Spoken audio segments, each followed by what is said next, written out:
नमस्कार, मैं उमंग और आप देख रहे हैं अटल टीवी। जब उत्तर प्रदेश में कोई भी युवा कोई फॉर्म भरता है तो वो ये सोचता है कि बस अब फॉर्म भरने के बाद एग्जाम देंगे और एग्जाम देने के बाद हमें नौकरी मिल जाएगी। लेकिन उत्तर प्रदेश का जो सीन है वो कुछ अलग ही है। पहले उत्तर प्रदेश में आप फॉर्म भरेंगे, पहले उसमें काफी ज्यादा सीट को लेके तो कभी आरक्षण को लेके कंफ्यूजन होगा। उसके बाद जब आपका पेपर होगा तो कभी पेपर लीक हो जाएगा, तो कभी पेपर में कुछ और कमियां आ जाएंगी। उसके बाद जब ये सारी चीजें भी हो जाएंगी उसके बाद आपका रिजल्ट ही नहीं दिया जाएगा। इतना सारा लंबा बड़ा प्रोसेस होता है। और इसी तरह का एक जो प्रकरण हुआ है वो है जेई के जो अभ्यर्थी हैं, उनके साथ हुआ। जेई के अभ्यर्थियों ने 2018 में अपना फॉर्म भरा था कि चलो आप जॉब करेंगे, अच्छी नौकरी करेंगे, सरकारी नौकरी पाके अच्छा जीवन अपना व्यतीत करेंगे। लेकिन आज 2024 हो गया है और ये अभ्यर्थी अभी भी वहीं के वहीं है। आज हमारे साथ बातचीत करने के लिए जुड़ चुके हैं राधे श्याम जी, जो कि जेई अभ्यर्थी हैं, अंकुश सक्सेना जी हैं, प्रवक्ता आरएलडी, और इकलाक जी हैं जो कि सपा के प्रवक्ता। उनसे बातचीत करेंगे और जानेंगे क्या कुछ समस्याएं आ रही, किस वजह से इन बच्चों का रिजल्ट नहीं दिया जा रहा है। राधे श्याम जी, 2018 में आप लोग फॉर्म भरते हैं, उसके बाद अभी 2024 चल रहा है और अभी तक आप लोगों को नियुक्ति नहीं मिली। किस तरह की समस्याएं आ रही हैं, आखिर क्या कुछ कारण है इसके पीछे का? नमस्कार मैम। सबसे पहले तो मैं आप सबका धन्यवाद देना चाहता हूं, आपने हमारे पॉइंट को रेज किया।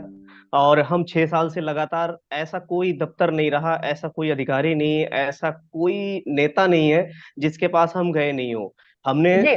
पिचहत्तर पिचहत्तर के जी। 75 जिलों में जाकर के एक एक जनप्रतिनिधि से गुहार लगाई है कि हमारा जल्दी से जल्दी हमारी भर्ती पूरी कर दो। लेकिन हमारी कोई सुनने वाला नहीं है। इन जी। सब के बीच में जहां जी। सरकार किसी की ना सुने और वहां पे आप जैसे लोग सुने, तो ये आप वाकई में धन्यवाद के पात्र हैं। इसके लिए मैं आपको दोबारा से नमस्कार करता हूँ। जी। और सबसे बड़ा नमस्कार मैं बीजेपी के जो नेता हैं, प्रवक्ता जी हैं, उनके लिए करता हूँ। साष्टांग प्रणाम करता हूँ कि जी। आप प्लीज प्लीज प्लीज हमारा रिजल्ट जल्दी से जल्दी निकलवा दो, हम बहुत परेशान हैं। अच्छा मैम, इस भर्ती को जी। हम 3 स्टेज में समझ सकते हैं। हमारा सबसे पहले जी। नोटिफिकेशन आता है। नोटिफिकेशन के बाद में उसकी कई बार तो साथ में ही परीक्षा योजना प्रकाशित कर दी जाती है, जिसमें सिलेबस दिया होता है कि जी। आपको ये पढ़ना है और ये नहीं पढ़ना है। तो इनकी जी। आप काम करने की ललक मान लो या निकम्मेपन की हद तो यहाँ हो जाती है कि 2018 में इन्होंने हमसे विज्ञापन ले लिया कि आपकी भर्ती जारी हुई है। और जी। उसका जो परीक्षा का प्रारूप तैयार करने में भी इनको 2018 भी निकल जाती है, 19 भी निकल जाती है, 20 भी निकल जाती है। तब कहीं जाकर के 4 सितंबर जी। 2021 को इन्होंने परीक्षा योजना प्रकाशित की। मतलब बच्चा अगर तैयारी करे तो किस बेस पे तैयारी करे, उसको ये भी नहीं पता है फॉर्म भरने के बाद में कि हमसे क्या पूछा जाएगा, क्या बताया जाएगा, क्या पढ़े क्या ना पढ़े। मतलब 4 साल जी। बिल्कुल ही कुछ नहीं किया। सिर्फ इनको 4 साल इस चीज में लग गए कि परीक्षा योजना कब प्रकाशित करनी है, बच्चों से क्या पूछा जाना है, क्या नहीं पूछा जाना है। उसके बाद में फिर प्रोसेस होती है हमारी परीक्षा कराने के लिए।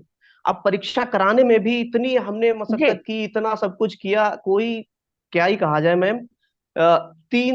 तकरीबन 3 वर्ष 5 माह, मतलब 3.5 साल बाद में हमारा एग्जाम होता है, जो कि 16 अप्रैल 2022 को एग्जाम होता है। जी। आप अगर जो इसको डेज में कैलकुलेट करो तो शायद कहीं ना कहीं ये लगेगा कि इन्होंने किया क्या है। 3.5 साल बाद में एग्जाम कराते हैं, एग्जाम हो जाता है, हमें जी। लगता है कि चलो अब कुछ अच्छा होगा और हम आगे जाकर के हम जिनके जो भी हमारा सही एग्जाम होता है तो हमें उम्मीद लगती है कि अब जल्दी हमें नौकरी लग जाएगी। उसके बाद में फिर क्या होता है, जी।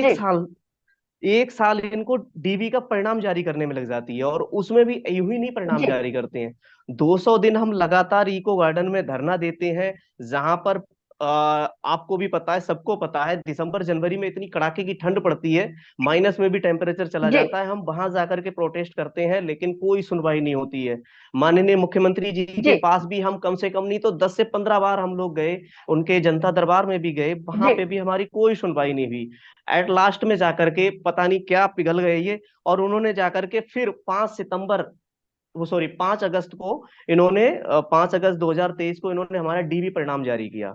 डीबी परिणाम जारी जी। करने में के बाद में भी, अब डीबी का परिणाम जारी हुए आज तकरीबन 11 माह 20 दिन के आसपास, ऑलमोस्ट 1 महीना, सॉरी 1 साल पूरी हो जाएगी सितंबर में ही, सॉरी जी। अगस्त में मैम। तो अगस्त जी में आकर के 1 साल हो जाएगी, इन्होंने अभिलेख सत्यापन तो हमसे करवा लिया, आज तक उसका अंतिम परिणाम नहीं दे पा रहे हैं। अगर जो ये नहीं जी दे पा रहे हैं तो क्या वजह है? क्या सरकार इसके लिए कोई उनको ऐसे लोगों को जानबूझ के बिठा रखा है कि परिणाम नहीं देना है, या वो अधिकारी ही जी योग्य नहीं है? अगर योग्य नहीं है तो उनको हटाया जाए। जी उनको क्यों बैठा रखा है? एक अयोग्य आयोग हम योग्यता, हमारी योग्यता को जांच रहा है, जो कि 5 साल से एक एग्जाम कंडक्ट जी नहीं करा सकता है, तो वो हमारी योग्यता क्या जांचेगा? जी बाकी मैम क्या ही कहा जाए, इतना कहने को तो बहुत कुछ है कि जी। 5 6 6 साल हमारी परीक्षा के लिए हो गए अ, हैं, और अभी इगलाक भी जी, आपको आगे भी क्या नहीं पता लगता है कब किस तक क्या। वजह से ये सारी समस्याएं उत्तर प्रदेश में? अगर बात करें हम सत्ता पक्ष की, तो वो तो लगातार ये बात कहता चला आ रहा है कि जब से उनकी सरकार सत्ता में आई है, तब से जो है रोजगार मिल रहा है, युवा बेरोजगार नहीं है, और यहाँ की स्थिति अगर जमीनी स्तर पर देखा जाए तो स्थिति कुछ और ही है। मैं बताता हूँ कुछ आंकड़े, मैंने मैंने अभी काफी रिसर्च की थी। इन्होंने अगर जो इनके इनके टाइम की बात की जाए, तो आज भी जी 41 वैकेंसीज पेंडिंग है किसी ना किसी लेवल पे, यूपी ट्रिपल एससी में जी किसी ना किसी स्तर पे पेंडिंग है। और उसकी बात की जाए, इन्होंने किया क्या है? इन्होंने सिर्फ फर्जी आंकड़ेबाजी की है। 2016 में, वर्ष 2016 में माननीय अखिलेश यादव जी की जब सरकार थी, तो 28 नोटिफिकेशन जारी किए जाते हैं। उन 28 में से 18 नोटिफिकेशन तो वो अपने टेन्योर में कंप्लीट कर जाते हैं, और 10 इनके लिए सौंप जाते हैं जब ये आते हैं।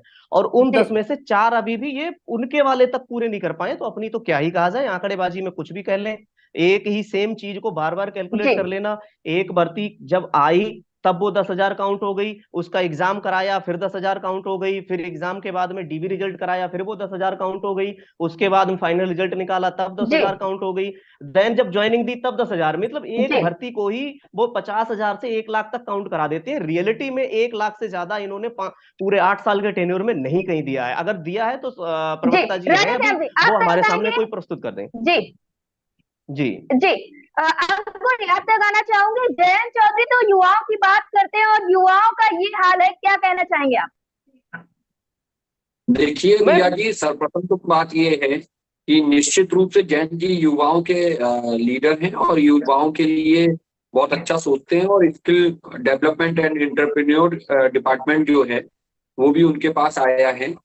अभी जो जी राधेश्याम जी ने जिस प्रकरण को बताया है, चूंकि हम लोगों की जानकारी में इस तरीके का प्रकरण नहीं था, सत्ता में सहभागिता, जी सत्ता आप मुस्कुरा सकते हैं क्योंकि स्पष्ट बात बोलने पे अक्सर आदमी मुस्कुराता है।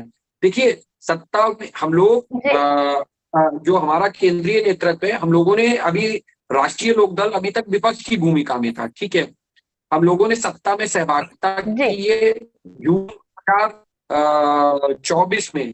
हमारे राष्ट्रीय अध्यक्ष माननीय चौधरी जयंत सिंह जी जी केंद्रीय मंत्रिमंडल में शामिल हुए। छोटे भाई के तौर पे हमारे राधेश्याम जी, आपने जो बात कही है, निश्चित रूप से हम अपने केंद्रीय नेतृत्व तक इस बात को पहुंचाएंगे, और आपको एक, आपके सम्मानित चैनल के माध्यम से जी हम आश्वासन देते हैं, निश्चित रूप से आश्वासन नहीं, आपको एक समाधान के रूप में दिया जाएगा कि केंद्रीय नेतृत्व के माध्यम से माननीय मुख्यमंत्री योगी आदित्यनाथ जी तक इस प्रकरण को हम लोग पहुंचाएंगे, और कहीं ना कहीं हम लोग उनसे ये जी अपनी बात रखेंगे, युवाओं का ध्यान रखते हुए जल्द से जल्द रिजल्ट, जो रिजल्ट जारी नहीं हुआ है पिछले 5 साल में, उसको जल्द से जल्द रिजल्ट को जारी किया जाए।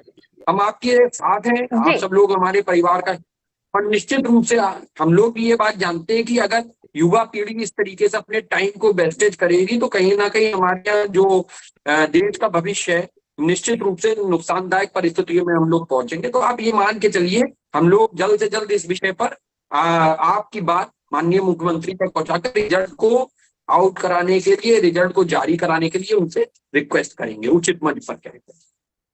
सर एक छोटा सा इगलाक जी, करेक्शन है, आप पांच अंकुर साल जी की नहीं बात सर। को सुन के काफी मुस्कुरा रहे थे। जी, राधे देखिए श्याम सर, जी, आपको टाइम दिया जाएगा। इगलाक जी, आप अंकुर जी की बात को सुन के काफी मुस्कुरा रहे थे, आखिर ऐसा क्यों? देखिए बहुत, सबसे पहले तो आपका बहुत बहुत धन्यवाद, और सबको मेरा नमस्कार और सलाम। आपका धन्यवाद इस वजह से, आप जो आज टॉपिक उठा रही है, अटल टीवी जो टॉपिक उठा रहा है, मुझे लग रहा है बहुत से ऐसे मीडिया हैं जो मैं नाम नहीं लेना चाहूंगा जो इससे नदारत है। अंकुर भाई की मैं बात पे जी मुस्कुरा रहा था, पहले उसका जवाब दे दूं। जैसे भाई ने कहा मुझे पता ही नहीं है, अभी मेरे संज्ञान में नहीं है। अरे सत्ता में आए 6 महीना नहीं हुआ सर, उससे पहले विपक्ष में ही आप 69,000 शिक्षक भर्ती और कौन सा उनके घोटाले भारतीय जनता पार्टी को गिनाते थे सर। आप ये नहीं कह सकते कि मुझे पता नहीं। ना जाने कितनी डिबेटें मैंने आपके साथ करी हैं जो पेपर लीक के मामले में हुई। और आज आप कह रहे हैं मुझे तो पता ही नहीं, हमारे नेता को तो पता ही नहीं है। ये भारतीय जनता पार्टी के रंग में रंग जाने की बात है कि आज इस तरीके के नकार रहे कि युवाओं के दिल पे राजनीति करने वालों की बात कहने वाले युवा इतना परेशान है, उस पे आज कह रहे मुझे पता नहीं था। आदरणीय चौधरी साहब हमारे कितने मुद्दे उन्होंने उठाए, युवाओं पे, किसानों पे, ना जाने कितने मुद्दे उठाए लगातार जब विपक्ष में थे। आज सत्ता में कहते 54 रुपए बन गए तो कहते मुझे पता ही नहीं था, इनके लोग कहते मुझे पता ही नहीं था। खैर वो अलग की बात है। राधे श्याम भाई ने जो चीजें बताई, उन जैसे लोग ही हैं जो साफ गोई की राजनीति नहीं पसंद करते हैं। आरोप प्रत्यारोप लगाने की राजनीति जो है वो कहीं ना कहीं एक से कर रहे हैं। जब मैंने साफ गोई के साथ अपनी बात को रखा और बिल्कुल साफ गोई के साथ में रखा, ये तो राजनीतिकरण कर रहे हैं। मैंने राधेश्याम जी से क्या कहा, मैंने स्पष्ट तौर पे उनसे ये बात कही कि उनकी बात को समाधान तक हम लोग लेकर जाएंगे और ये आरोप प्रत्यारोप की राजनीति लगाने लगे। क्या मैंने राधेश्याम जी आपके समझ ये बात नहीं कही कि आपकी बात उचित माध्यम से माननीय मुख्यमंत्री तक रख के उसको निश्चित समाधान करवाया जाएगा? क्या मैंने ये बात नहीं कही? तत्काल सक्सेना जी वो इतने कमजोर नहीं है कि उनकी बात आप मुख्यमंत्री तक पहुंचाएंगे। ना जाने सैकड़ों बार मुख्यमंत्री कमजोर नहीं है। एक चीज होता है, एक चीज होता है समस्या का जल्द से जल्द समाधान। कोई भी कमजोरी या मजबूरी नहीं होती है। मेरी बात सुनिए, आप इकलास जी को बात पूरा करने दीजिए। जैसे कि हमारे अंकुर भाई भी बीच में इंटरप्ट करके बोले हैं कि मैं मुख्यमंत्री जी तक पहुंचाऊंगा। सर हमारे राधेश्याम भाई जैसे न जाने कितने लोग हैं जो अपने लिए लड़ाई लड़ रहे हैं, आज अपनी बातें माननीय मुख्यमंत्री जी को पहुंचा रहे हैं लगातार। उनको पता है, मगर ये भारतीय जनता पार्टी देखिए क्या चाह रही है, ना ये शिक्षक के साथ है ना शिक्षकों के साथ।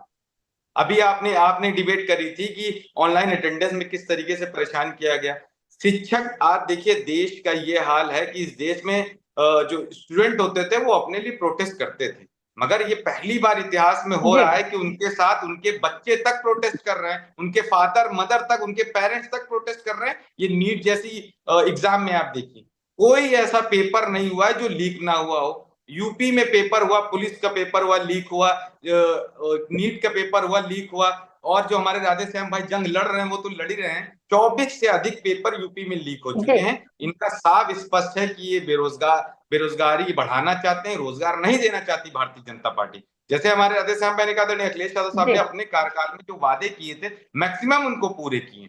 हमारी सरकार में लगातार रोजगार दिए गए, युवाओं को बढ़ावा दिया गया। अभी आपने 2 वीडियो देखे होंगे, एक गुजरात का था, एक कहीं और का था, जहां पे कुछ चुनिंदा नौकरियों के लिए ना जाने हजारों बच्चे लाइन में लगे हुए थे कि उनको रोजगार मिल जाए। एक एयरपोर्ट का वीडियो था। ये स्थिति आ गई है आज उत्तर प्रदेश और देश के अंदर। भारतीय जनता पार्टी ना शिक्षकों के साथ है, ना हमारे स्टूडेंट्स और ना टीचर के साथ। मैं ये कहना चाहता हूँ राधेश्याम भाई हम आपके साथ हैं। जैसे आदरणीय अखिलेश यादव साहब ने उस वक्त सरकार में आपके लिए काम किया था, विपक्ष में बैठ के हम सब लोग आपके साथ हमेशा आवाज उठाते रहेंगे। जो जरूरत पड़ेगी हम आपके साथ खड़े रहेंगे। राजनीति का विषय नहीं जो अंकुर भाई कह रहे थे, राजनीति तो वो कर रहे हैं, कह रहे मुझे पता ही नहीं था। अरे अब तक क्या आपकी मतलब 24 से पहले की मेमोरी डिलीट हो गई है सर? क्या जो आपको कुछ पता ही नहीं था इस देश में और प्रदेश में क्या चलता था? सर एक बात मैं कहना चाहूंगा, सर ने कहा मुझे पता नहीं जी, तो उसमें मैं एक चीज कहना चाहूंगा मैम। जब 15 सितंबर 2021 को जब सब युवाओं ने बेरोजगारी दिवस मनाया था माननीय प्रधानमंत्री जी के जन्मदिन को लेकर के, तो उसके बाद में माननीय मुख्यमंत्री योगी आदित्यनाथ जी ने कहा था कि हम 9 महीने में जो नई भर्तियां हैं उनका एग्जाम कंडक्ट करा करके ज्वाइनिंग करवा देंगे। 6 महीने में जो पूर्व की भर्तियां हैं उनको पूरा करा देंगे। 3 महीने में जो जिन भर्तियों के एग्जाम हो चुके हैं उनको करा देंगे। उन्होंने 3 स्लैब दिए थे और जिनको इन्होंने ट्वीट भी किया था। आज वो अपने ट्विटर से उन्होंने वो क्या था कि ऊपर को डिलीट कर दिया। हमें ये लगा कि रियलिटी में कुछ ऐसा कुछ होगा। आश्वासन की फेहरिस्त की मैं बात कर रहा हूँ, हमें लगा कि रियलिटी में कुछ ऐसा कुछ होगा। हो सकता है 9 महीने का इन्होंने कहा है, हमारा 1-2 साल में फाइनल हो जाएगा। लेकिन आज 2021 को भी लगा लेते हैं तो आज 24 हो जाती है और दोबारा फिर तीसरी बार सितंबर आने वाला है। तो ये आश्वासन की लिस्ट के तो बारे में कुछ कहा ही नहीं जा सकता है। अभी रिसेंटली में भी हम 8 जून को माननीय योगी जी के समक्ष प्रस्तुत हुए थे, उनको सारी चीजें बताई थी, उनको बताया था कि हाँ ऐसी ऐसी सारी चीजें हो रही हैं। तो उन्होंने कहा ये आचार संहिता में रिजल्ट जारी हो जाना चाहिए था, इसमें आचार संहिता से कोई रोल नहीं है। तो उसके बावजूद भी जी उन्होंने कहा, बोले हम, आप जाइए, आपका रिजल्ट जारी हो जाएगा जल्द से जल्द और हम दिशा निर्देश जारी करते हैं। आज फिर से जून भी निकल जी गया और जुलाई भी ऑलमोस्ट निकलने जा रही है, तो अभी भी हमारा कुछ है नहीं आश्वासन का। हम क्या करेंगे मैम? ऐसे आश्वासन को तो ये अपने पास ही रखे रहे, जी हमें नहीं चाहिए ऐसे आश्वासन। इससे जी बढ़िया तो हमें एक आश्वासन ये जी दे दे कि हम कोई भर्ती नहीं निकालेंगे, एक स्पष्ट लाइन में, कोई भी युवा तैयारी ना करे, अपनी जिंदगी जी बर्बाद ना करे। पकौड़े बेचना है तो पकौड़े ही बेचे, एक स्पष्ट, एक एक ऐसा कोई अध्यादेश जारी कर दे, कुछ ऐसी कोई गाइडलाइन जारी कर दे जिससे तैयारी में ना भटके। जी अगर तैयारी करते हैं तो आप जी परीक्षा। राधे श्याम जी आप तक आएंगे।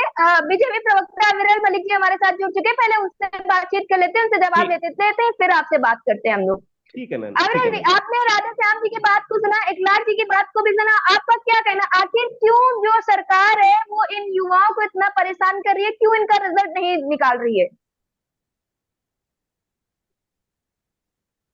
जी नहीं, देखिए हम किन युवाओं अविरल को जी, परेशान कर रहे हैं। आखिर ये जो युवा मैम है हम जो पाकिस्तान, फॉर्म भरते हैं, सर हम इनका पाकिस्तान फॉर्म से आए भरते हुए हैं, युवा इनका हैं, रिजल्ट नहीं आ रहा भारत है। के नहीं हैं हम। नहीं, हम किन युवाओं को परेशान कर रहे हैं? हम तो युवाओं के हित में काम कर रहे हैं निरंतर। हाँ, और पेपर जिस लीक करा प्रकार के से युवाओं के हित में काम कर रहे हैं। प्रभु जी इतना हित में काम मत करो, नहीं तो 2-1 साल बाद आत्महत्या करने पे युवाओं का मजबूर हो मुझे जाएंगे हम कहना सब। वो बहुत इतना परेशान भी, है। इतना भी हमारे हित में काम मत करो। हमें इतना हित में काम नहीं चाहिए प्रभु जी, आपको साष्टांग प्रणाम है। इतना हित में काम कर रहे हैं कि 6 साल में आप भर्ती पूरी नहीं करवा पा रहे, आपको शर्म भी नहीं चलिए लग रही है। समझिए, फिर आप ही बोल लीजिए, आपको शर्म आनी आप ही चाहिए, बोल लीजिए। आपको शर्म आनी चाहिए। ये बात कहने पे युवाओं के हित में काम कर रहे हैं, आप सिर्फ और सिर्फ फर्जी आंकड़ेबाजों पे काम कर रहे हैं। एक भर्ती को 20 बार उसी चीज को कैलकुलेट कराना, किसी पिछली सरकार में निकली हुई भर्तियों को अपने कैलकुलेट कराना। आपका काम सिर्फ नाम चेंज, नाम चेंज, नाम चेंज, उसके अलावा और कुछ काम चेंज नहीं हो रहा है। सिर्फ नाम चेंज हो रहा है, इसके अलावा काम चेंज नहीं हो रहा है। आपकी कार्यशैली में कोई परिवर्तन नहीं है, सिर्फ और सिर्फ उसी चीज पे आप युवाओं के हित में काम कर रहे हैं। उसके लिए बहुत बहुत धन्यवाद, इससे ज्यादा हित नहीं चाहिए। आपको अगर सच में इतना ही काम करना आता है हित में, तो इससे बढ़िया आप विपक्ष में ही अच्छे हैं, पक्ष में अच्छे नहीं लगते हैं। जी धन्यवाद, आप बताइए। Sorry sir. नहीं नहीं, चलिए, आपने कहा विपक्ष में ही अच्छे लगते हैं, तो पक्ष में आपको कौन अच्छा लग रहा है? अविरल जी, आप क्या सर, करें, आखिर क्यों इन जो अभ्यर्थी इनका सर, रिजल्ट क्यों नहीं निकाला जा रहा है? आयोग से अगर कोई समस्या आ रही है तो आयोग को नहीं, मैं तो आप लोगों जानना को चाह रहा बात हूँ। करनी चाहिए कि ये उनका कह रहे हैं कि रिजल्ट भारतीय निकाला जाए, जनता पार्टी क्योंकि ये विपक्ष जो में अच्छी अभ्यर्थी है लगती है, तो 2018 पक्ष से। में कौन अच्छा लग रहा है, ये भी सर मैं किसी बताइए ना। पार्टी के, सर जी मैंने किसी पार्टी विशेष के लिए कोई बात नहीं की है, मैंने बीजेपी से पार्टी इसलिए विशेष कही है कैसे आपने की है? आपने भारतीय क्योंकि जनता पार्टी के लिए की है, और कहा है, बिल्कुल कही है कहा है सर। आपने अभी? जो अभी सत्ता में, आपने कहा जो है कि सत्ता में विपक्ष में है, अच्छे लगते हैं। मैं सर युवा, मैं सर एक अभ्यर्थी हूँ, स्टूडेंट हूँ। मेरा सर जन्मसिद्ध अधिकार है सत्ता पक्ष से बात रखना, सत्ता पक्ष का विरोध करना, हर उस गलत नीति का विरोध करना, हर उस सही नीति का मैं समर्थक हूँ, कट्टर समर्थक हूँ। लेकिन हाँ, मैं हर गलत नीति का कट्टर विरोधी हूँ। मैंने उस नीति का विरोध किया है जो आप 6 साल में किसी भर्ती को पूरा नहीं करवा पा रहे हैं, और उसके बाद में आप ढिंढोरा पीटते हैं कि हमने युवाओं के हित में काम किया है। आप 10 भर्तियों का इतना बड़ा भयंकर तरीके से आप इतना एडवर्टीजमेंट कराते हैं, जितनी उनको तनख्वाह नहीं देंगे उससे ज्यादा उसकी नियुक्ति वितरण में, काम कार्यक्रम में उतना खर्च कर देते हैं। आप ये बताइए, एक नियुक्ति पत्र वितरण में कितना खर्चा आता है? क्या आपने इस चीज पे कभी एनालिसिस किया है? क्या ये हमारा हमारा आम जनता का पैसा नहीं है? आप इस पे बर्बाद कर रहे हैं क्योंकि आपको एडवर्टीजमेंट करना है, लेकिन रियलिटी में उनकी तनख्वाह कुछ करोड़ों में होती है। और उनके ऊपर जो एडवर्टीजमेंट के ऊपर जो इतनी भर्ती निकाल रहे हैं, बम्पर भर्ती, फलाना ढिमका, इस तरीके का निकालते हैं, इसमें करोड़ों रुपया नहीं बल्कि अरबों रुपया बर्बाद कर देते हैं और दिखाते 10, राधे श्याम खर्च जी, 10,000 आप तक कर दिया आएंगे, राधे तो श्याम जी आप तक आएंगे। अविरल जी, अविरल जी, आप ये बताइए कि किस प्रकार से इन अभ्यर्थियों की समस्याओं को हल किया जा सकता है, क्योंकि आपकी पार्टी इस वक्त सत्ता में है और अभ्यर्थी काफी ज्यादा परेशान है, इनकी समस्याओं को किस तरह से हल किया जा सकता है? जी नहीं, देखिए, समस्या का समाधान ही हमारी प्रायोरिटी हमेशा रहती है और रही है। समस्या का किसी जी भी हद तक, किसी भी हाल में, किसी भी स्थिति में समाधान जी तत्काल होना चाहिए, उस संबंध में हम निश्चित रूप से कार्य करते हैं। लेकिन कुछ लोग ऐसे हैं जो जी समस्या को बड़ा बनाने का, समस्या को विराट रूप दिलवाने का, समस्या को गलत तरीके से जी उठाने का, समस्या के साथ जोड़कर किसी पार्टी को लपेटने का जो लोग काम करते हैं, ये उनका अपना एजेंडा हो सकता है, वो करें। लेकिन हम युवाओं के हित में काम कर रहे थे, कल भी कर रहे थे, आज भी कर रहे हैं, आगे भी करें।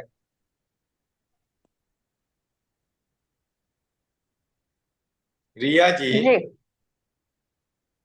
अब्रिल भाई हमारे कह रहे जी हैं कि हम एकलाख जी युवा के लिए काम कर रहे हैं। अभी हमारे राधेश्याम भाई ने बता दिया, मैं जी तो उनके जज्बे को सलाम करता हूं कि किस तरीके से उन्हें भारतीय जनता पार्टी को आईना जी दिखाने का काम किया है। मगर अभी भी हमारे प्रिय साथी अब्रिल भाई को आईना नहीं दिख रहा। इनको उत्तर प्रदेश में और देश में हुए पेपर जी लीक नहीं दिख रहे। उनको उत्तर प्रदेश और देश में इतने स्टूडेंट परेशान है, अभ्यर्थी परेशान है, शिक्षक परेशान है, उनको नहीं दिख रहा है।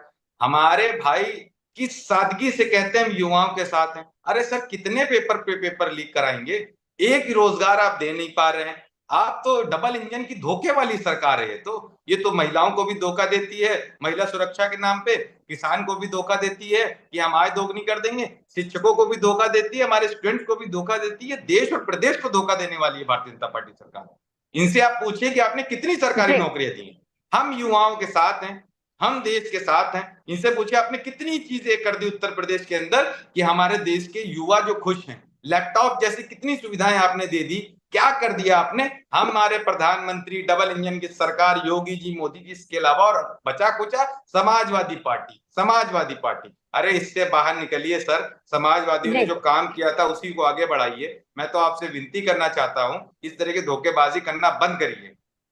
हम अपने राधेश्याम भाई के जी साथ हैं, उनके जज्बे को सलाम है कि किस कदर वो सरकार से लड़ रहे हैं। और जो बात उन्होंने कह दी विपक्ष में ये अच्छे हैं, ये बहुत जल्दी विपक्ष में जाने वाले हैं, जी क्योंकि इनसे ना तो प्रदेश संभल रहा है ना तो देश संभल रहा है। केवल भ्रमित करना इस देश और प्रदेश की जनता को और खासकर युवाओं को। अब वो युवा जाग चुका है, इनके जी भ्रमित से निकल चुका है।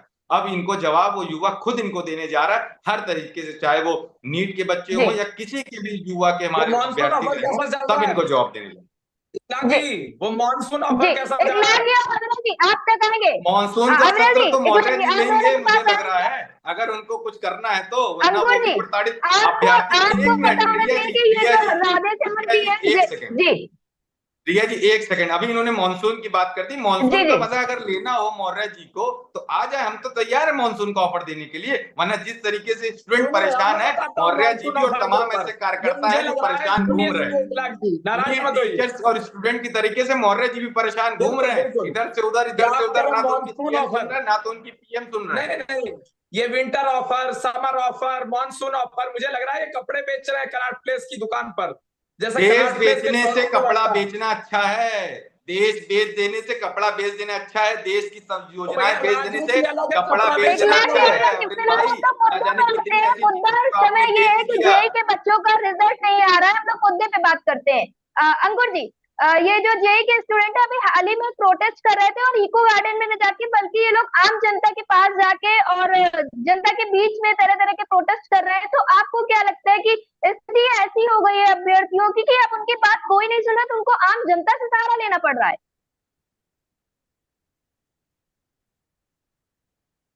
अंकुर जी क्या आप जुड़े हुए हैं? जी जी बताइए। आवाज इससे वीडियो का चल रहा है आपका, पता नहीं क्यों, किस रीजन से आवाज आ रही है, बताइए। हेलो। जी जी आवाज आ अभी रही है, बताइए। जी जी हाँ जी इको गार्डन में इन अभ्यर्थियों ने धरना किया, उसका कोई रिजल्ट निकल कर नहीं आया। पिकअप भवन पे भी इन अभ्यर्थियों ने अपना प्रदर्शन किया। इसके बाद ये अभ्यर्थी जो है जनता के बीच में चले गए, वहां पे अपना धरना प्रदर्शन किए, जनता को अपनी समस्याओं से अवगत करा रहे थे। तो आपको क्या लगता है कि ये इन अभ्यर्थियों को अब सरकार के ऊपर भरोसा ही नहीं रह गया है कि अब जनता के पास जा जाके अपनी समस्याओं को बता रहे हैं? देखिए, एक बहुत स्पष्ट बात है कि जन जो अभ्यर्थी हैं या जो युवा हैं, हम लोग उनके जी साथ हैं, उनके प्रति हमारी सहानुभूति और हम लोगों का समर्थन भी है। राजनीतिक बाध्यताओं से पड़े हम लोग भी युवा हैं। हम लोग भी ये चाहते हैं कि देश के विकास में इनकी जो युवा शक्ति है उसका उपयोग किया जा सके। तो ऐसा नहीं है कि राजनीतिक दल जो है जी वो इनकी मजबूरियों को या इनकी परेशानियों को नहीं समझ रहे हैं, या हम सत्ता में आ गए तो हम युवाओं की आवाज नहीं बन जी रहे हैं। हम लोग सत्ता सत्ता जो होती है वो जी अधिकारों के साथ साथ उत्तरदायित्व और जवाबदेही को भी सुनिश्चित करती है। तो ऐसी स्थिति में मैं निरंतर आपके सम्मानित चैनल पे इस बात को कह रहा हूं कि अब जब हम लोगों ने सत्ता में सहभागिता जी की है तो हम लोग अपने केंद्रीय नेतृत्व के माध्यम से युवाओं की समस्याओं को समाधान करने के लिए और अग्रसर होंगे। अब जहां तक सवाल है कि जी अभी आपके सम्मानित चैनल पे बात चल रही है कि 2-2, 4-4, 5-5 साल तक वैकेंसी नहीं होती। तो देखिए, अगर मान लीजिए वैकेंसी जी निकली और वैकेंसी निकलने के बाद कोर्ट में चली गई, तो जब कोर्ट के जुडिक्शन में कोई चीज आ जाती है, कोर्ट में पेंडिंग हो जाती है, उस समय तो कोर्ट के ऑर्डर के अधीन हो जाती है, उस समय हम लोग कुछ नहीं कर सकते। हाँ, जी लेकिन इतना अवश्य कि अगर जी बिना किसी टेक्निकल प्रॉब्लम के, बिना कोर्ट में पेंडेंसी के, अगर ये रिजल्ट 5 साल नहीं आउट हुआ है, तो निश्चित रूप से संबंधित अधिकारियों की जवाबदेही तो बनती है। और इसको कहने में कोई आपत्ति नहीं है कि जी जिन अधिकारियों की वजह से इतना लंबा ये प्रकरण खिंचा है, इसको खींचना ही नहीं चाहिए था। भाई, युवा शक्ति है, 5 साल बाद तो जी उनकी एज भी लिमिट कंप्लीट हो जाती है। हम इस बात को सहानुभूति पूर्वक समझ रहे हैं, जी क्योंकि कहीं ना कहीं इस पीड़ा से हर जी युवा गुजरता है। तो निश्चित रूप जी से मैं एक बार राधेश्याम जी, पुनः आप कह कुछ रहा हूँ बोलना कि चाह हम रहे थे? हम लोग इस मैम प्रकरण को मैम माननीय सर ने मुख्यमंत्री के संज्ञान में लाएंगे अपने लेवल पे। सर ने बहुत अच्छा कहा, जी लेकिन सर मैं एक चीज करेक्ट कर दूं। आपने कहा कोर्ट में जाती है भर्ती तब पेंडिंग होती है, बिना लेकिन पेपर हमारी लीक के भर्ती में कोर्ट में नहीं बिल्कुल जस्ट जाती। उल्टा हुआ है, बिल्कुल जस्ट उल्टा हुआ नहीं, है। हमने कोर्ट मैंने केस कहा किया। बहुत सी भर्ती है, मैंने आपकी बिल्कुल सर, स्पेशल भर्ती की बात नहीं की, मैंने कहा सर आपके सर लिए सुनिए। स्पेशली नहीं कहा, मैंने तो ये कहा कि बिल्कुल 5 साल बिल्कुल आपका सर, अटका बहुत लंबा पीरियड है। बिल्कुल सर मैं वही चीज करेक्ट करना चाहता हूं। जी सर एक मिनट भी हमने आपका चाहूंगी। हमने 2021 में भर्ती को पूरा कराने के लिए कोर्ट केस किया था, और हाई कोर्ट ने आदेश भी दिया था कि इनका अक्टूबर माह में जल्द से जल्द पेपर कराया जाए 2021 में। और जिसका मैं आपको बाद भी बता देता हूं, बाद संख्या है 12999 वर्ष 2021। इसमें सिंगल बेंच ने स्पष्ट आदेश जारी किया था कि ये बिना कारण आप इसको रोके पड़े हैं, इसको जल्द से जल्द पूरा कराएं। और उन्होंने अक्टूबर माह में पेपर कराने का हलफनामा भी ठीक। माननीय आयोग ने माननीय हाईकोर्ट में जाकर के प्रस्तुत किया। लेकिन उस आदेश ठीक। की भी अवमानना हुई। अब सर हम ये बताइए, हम पैसे इकट्ठे करके कोर्ट केस से करा करके हम इन भर्तियों को पूरा कराएं, या हम वहां सब लोग जाकर के प्रोटेस्ट करें, प्रोटेस्ट से भर्तियों को पूरा कराएं, हम वहां जाकर के धरना प्रदर्शन करें, घर से 500 700 किलोमीटर दूर जाकर के, लखनऊ में जाकर के, ठंड में जाकर के, वहां चिलचिलाती गर्मी में जाकर के वहां प्रोटेस्ट करें, धरना प्रदर्शन करें। माननीय योगी आदित्यनाथ जी के पास भी हम 10 से 15 बार जा चुके हैं।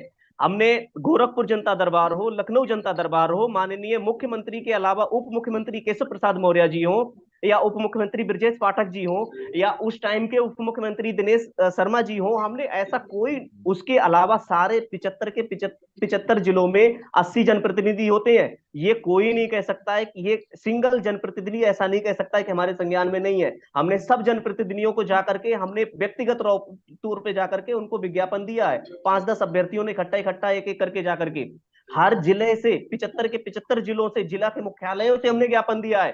तहसील स्तर से हमने कैंपेन चलाया, तहसील के एसडीएम से हमने ज्ञापन दिया है, हमने महामहिम गवर्नर जी को ज्ञापन दिया है। ऐसा सर कोई स्तर नहीं छोड़ा जहां तक हमने अपनी बात पहुंचाने की प्रयास ना किया हो। ऐसा कोई माध्यम ही नहीं छोड़ा, ट्विटर हो या कुछ भी हो, जो भी हमारे समझ में आया हमने हरे वो प्रयास किया। लेकिन हमारी कोई सुनने वाला नहीं है। हर जगह जिस दरवाजे पे जाते राधेश्याम वो जी, यही हमारा कहते वक्त कम अगला है, अपनी नंबर बात आपका। को कम शब्दों में पूरा करिएगा।